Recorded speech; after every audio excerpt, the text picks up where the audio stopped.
we look over the last 30 years, I think we have a lot to celebrate in terms of the quality of the Swiss equity market. You have to remember that over these last 30 years, Switzerland has pretty systematically beaten MSCI World. So in that sense, yes, we can be proud of our equity market.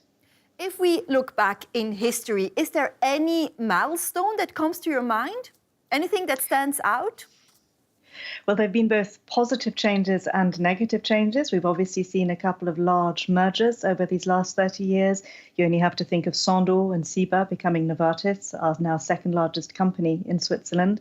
We think of the banks as well. There was perhaps Maelstrom as well. Remember that for some of the older listeners, they'll remember the Schweizer Volksbank, which is no longer with us anymore, part of Credit Suisse now. And then other famous Swiss names like Winterthur, which obviously is now part of the AXA group, having been briefly also part of an insurance group in Switzerland.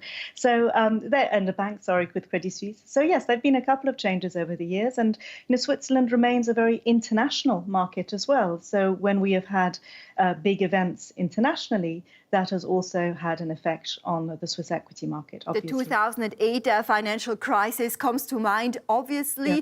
Now, the all-time high of the SMI was reached on January the 5th this year, some 9,525 points.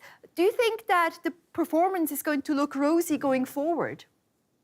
I think we can be very positive about the Swiss equity market in general.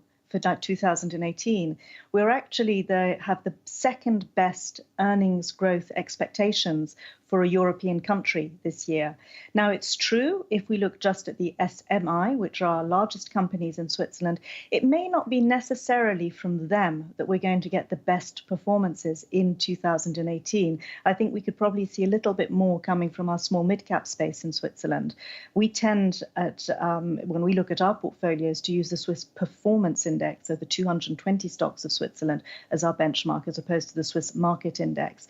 So certainly since the beginning of the year as well, the SMI has been a little bit disappointing this year, notably with somewhat weak performances coming from the three champions of Switzerland, so Nestlé, Novartis and Roche, who all have particular problems linked either to their industry or to their activities themselves.